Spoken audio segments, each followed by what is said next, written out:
Okay, so good morning.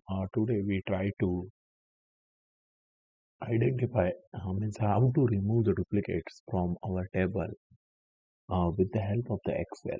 We even know means if you go to the my playlist, there means the data cleaning part. There I discuss how to remove the duplicates with the help of the Python. But in Excel also you can do this type of the thing quickly. Okay, so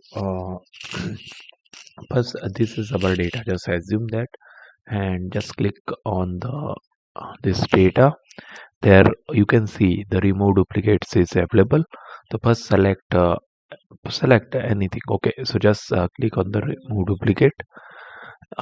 duplicates, and where you want to remove the duplicates. If you see the group A, group B, group C, and all three you select and click OK.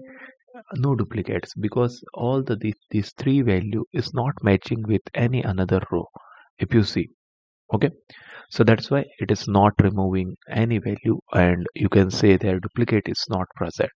If I consider only one column, in that case you can see there 12, 12, 12, 12 four time present, as well as the 13.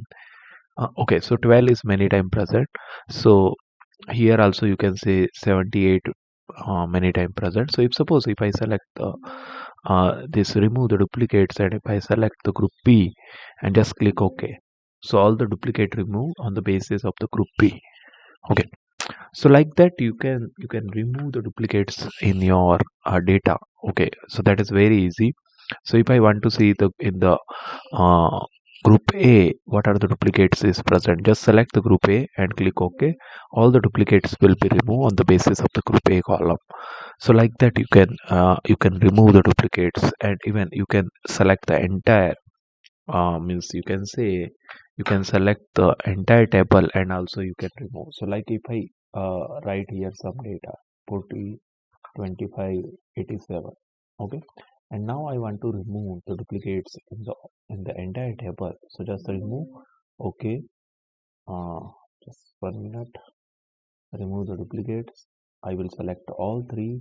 Okay, so now this is removed. One duplicate is identified. So like that you can remove the duplicates with the help of the Excel. It's a very this nice thing.